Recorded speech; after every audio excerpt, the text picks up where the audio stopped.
Alors, on va voir rapidement comment éditer un bulletin dans l'outil de paye Alan. Je commence par mettre le mode plein écran pour avoir une meilleure visibilité.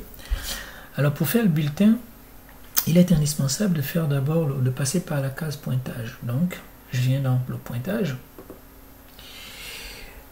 Disons que je vais faire le bulletin de septembre de Amilcar Cabral. D'accord? Donc, je ne vais pas écrire septembre, mais je vais simplement mettre un jour de septembre. Par exemple, ça peut être le dernier, je sais pas, je peux mettre ou le 15 par exemple, 24 septembre 2024. Et ensuite, je vais pouvoir choisir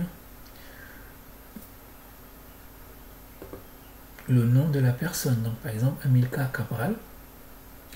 Il reste quoi? De rentrer le pointage. Admettons qu'il a travaillé du 1er septembre 2024 au 20 septembre 2024. Ça fait donc 20 jours. Et admettons qu'il a eu 3 jours d'absence. Donc, on va dire qu'il a travaillé 17 jours pendant cette période. Donc, voici son salaire net que je vais devoir ajuster. Ok, parce que il y a les virgules et tout. Je veux un chiffre rond, 498 000. Moi, je veux un chiffre rond. Donc, je vais d'abord prendre ce chiffre-là. Donc, je vais le saisir ici. Je peux faire copier-coller aussi. Donc, 498 768. Et quel est le montant que je veux, que je souhaite avoir? Eh bien, je vais par exemple 499 000. Donc, je vais mettre 499 000. Et automatiquement, il me génère donc l'arrondi du mois. Et il reprend l'arrondi du mois antérieur qui est de 102. Si je regarde bien, il est ici. En août, il avait 102 d'arrondi qui vient se répercuter dans le calcul du mois de septembre. Maintenant, j'ai terminé. Je peux aller éditer le bulletin très simplement. Alors, pour l'éditer, eh bien, je viens dans bulletin. Alors, ici, il me demande d'actualiser les données. Hein, je peux le faire directement ici. Mais j'irai le faire dans le bulletin pour une raison simple. Je viens donc dans bulletin. Dans bulletin, ici, jusqu'à présent, il n'y a pas le mois de septembre, justement parce que je n'avais pas encore actualisé les données. Alors, si je le fais maintenant, vous allez voir qu'ici va apparaître le mois de septembre. Donc, je vais actualiser ici. Et là, j'ai bien le mois de septembre qui apparaît. Donc, je vais éditer son bulletin. Alors, je viens cliquer sur Amilcar Cabral. Déjà, puisqu'il me demandait de renseigner, veuillez sélectionner une salariée ou un salarié. Donc, je clique sur Amilcar Cabral. Ici, je n'ai pas encore la période. D'accord? J'ai que l'année. Donc, je vais venir sélectionner septembre. Et vous allez voir ici, les informations vont changer.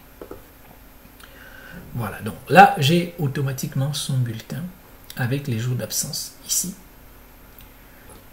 Tout est calculé, donc vous avez bien la CNSS, la CNAMGS, tout avec les bases imposables qui ont été auditées pour l'exactitude des données et de permettre d'échapper au risque fiscal de redressement. Donc vous avez tous les impôts, toutes les retenues sur salaire qui s'affichent. Tous les contrôles sont exercés ici pour s'assurer que tout est correct. Et enfin, net à payer, 499 000. Ici, vous avez donc les différents indicateurs avec les congés, tout ce que vous voulez. Voilà. Donc, une fois que j'ai fini, simplement de sélectionner le nom et le mois, je vais maintenant transformer ce document en PDF.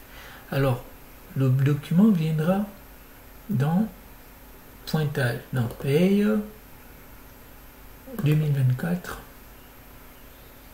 septembre. Ok, pour l'instant, il y a 2 bulletins, Lum Domingo et Kimpa Vita. Maintenant, on va venir éditer, on va venir imprimer celui de Amilcar Cabral. Donc, je vais simplement cliquer sur le bouton PDF et indiquer le dossier d'enregistrement qui est donc septembre, que j'ai identifié par 09. Je fais OK.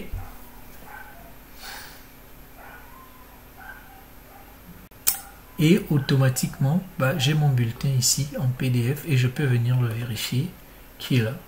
bulletin Amilcar Cabral septembre 2024. Donc voilà comment éditer le bulletin sur Alani.